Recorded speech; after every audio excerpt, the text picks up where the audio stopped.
The Pacific, once a theater of relative peace, is now a focal point of global anxiety. The vast expanse of blue waters, which once symbolized tranquility and cooperation, now harbors a growing sense of unease and tension. The source of this tension: the rapidly escalating rivalry between the United States and China. This rivalry is not just confined to diplomatic corridors or economic arenas, it has far-reaching implications that ripple across the globe. While economic competition simmers beneath the surface, it's the military dimension that casts the darkest shadow. The stakes are high, and the potential for conflict looms large, overshadowing other aspects of their relationship. China, in a display of unbridled ambition, has been aggressively modernizing its military, particularly its air power.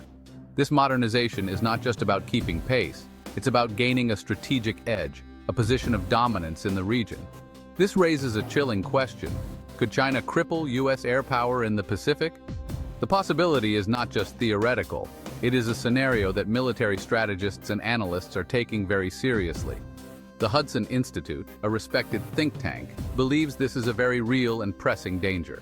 Their research and analysis provide a sobering look at the current state of affairs and the potential future. In their analysis, Averting Crisis, American Strategy, Military Posture and Posture in the Indo-Pacific, analysts Thomas Schugert and Timothy Walton lay bare the stark realities of China's growing military might and the vulnerabilities of the U.S. posture in the region. Their detailed report highlights the strategic moves and counter-moves that could shape the future of the Indo-Pacific. Their findings are a wake-up call, urging the U.S. to take immediate action to counter this looming threat. The urgency of their message cannot be overstated. It is a clarion call for preparedness and strategic foresight in an increasingly volatile region. For years, China has been on a relentless drive to bolster its military capabilities, investing heavily in both technology and manpower. This is not merely about catching up with the U.S., it's about surpassing it, establishing itself as a dominant global military power. China's military modernization is multifaceted, encompassing everything from advanced warships to hypersonic missiles and even cyber warfare capabilities. However, it's the advancements in their air power, particularly their fighter jet program and strategic airbase infrastructure, that pose the most immediate threat to U.S. interests in the Pacific. These advancements are designed to ensure air superiority in any potential conflict. The Hudson Institute report highlights a particularly alarming trend: the rapid expansion and fortification of China's air bases, which are strategically located to project power across the region. These bases are not just runways and hangars, they are sophisticated military installations designed to withstand attack and project power. They feature state-of-the-art defenses and are built to endure sustained military engagements. They are equipped with hardened shelters to protect aircraft from bombing, ensuring that their air force remains operational even under heavy attack. Extended runways to accommodate heavier payloads, allowing for the deployment of larger and more heavily armed aircraft, and intricate taxiway systems to facilitate rapid deployment, ensuring that their aircraft can be quickly mobilized in response to any threat. This robust infrastructure is not just for show, it's a clear indicator of China's offensive ambitions. The scale and sophistication of these developments suggest a long-term strategy aimed at regional dominance and global influence. China's air bases are not merely staging grounds for its air force, they are integral to its strategy of achieving regional dominance. These bases, strategically positioned along its coastline and on reclaimed islands in the South China Sea, provide China with the reach and firepower to threaten U.S. forces and allies across the Western Pacific.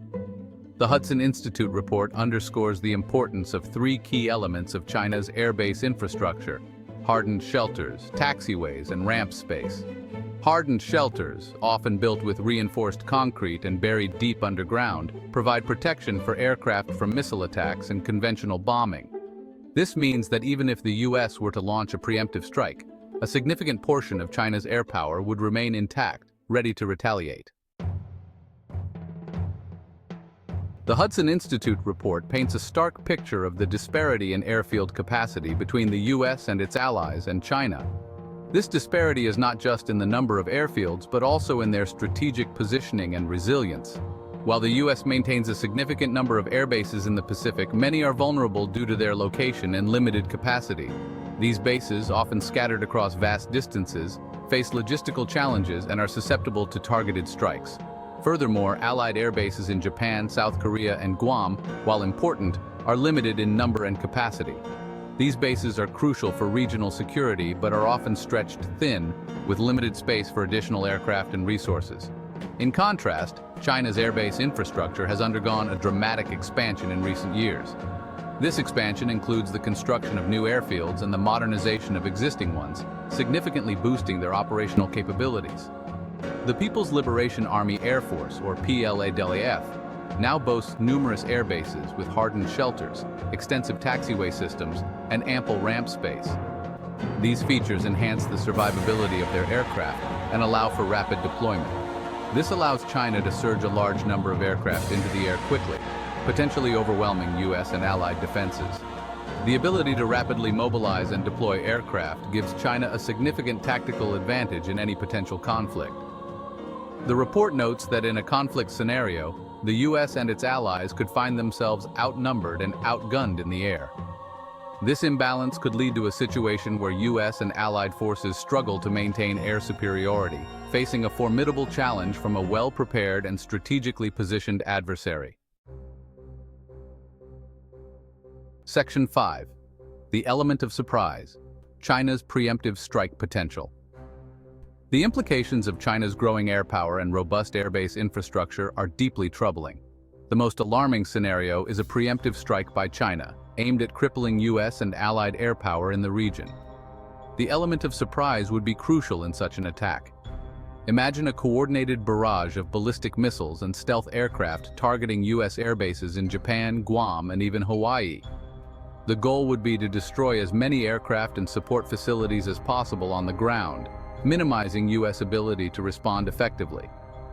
While no one can predict the outcome of such a conflict, the potential for a devastating blow to U.S. military power in the Pacific is undeniable.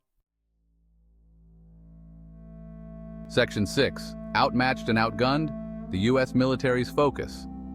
The Hudson Institute report raises serious concerns about the U.S. military's current focus and its ability to counter the threat posed by China's growing air power.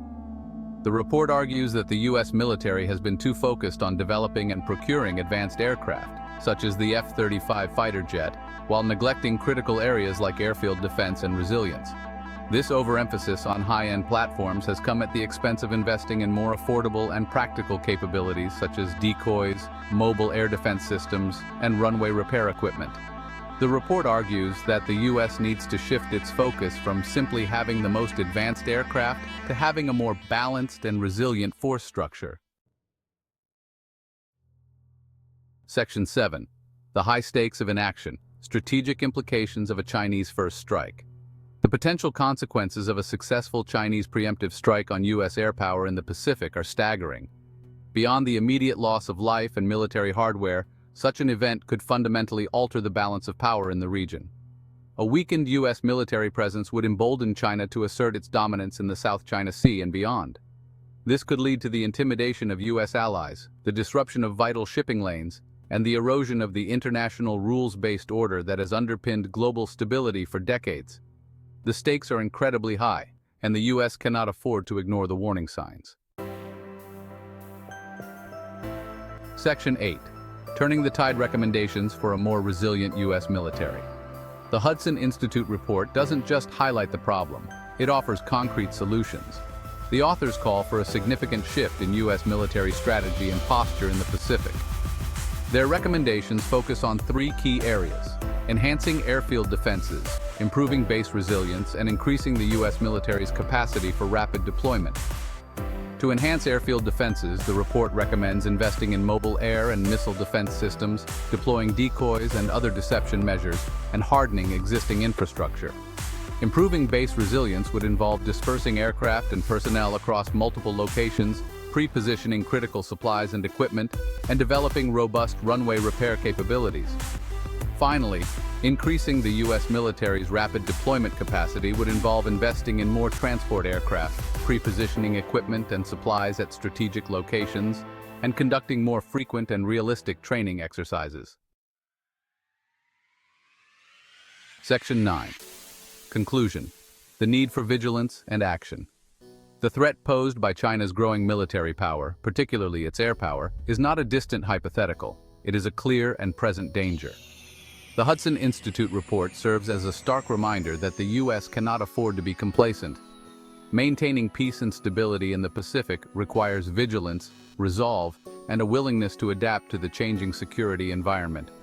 The U.S. must take immediate steps to strengthen its military posture in the region, focusing on enhancing its defenses, improving its resilience, and increasing its capacity for rapid deployment. Failure to do so could have dire consequences, not just for the U.S., but for the entire Indo-Pacific region and the rules-based international order. The time for action is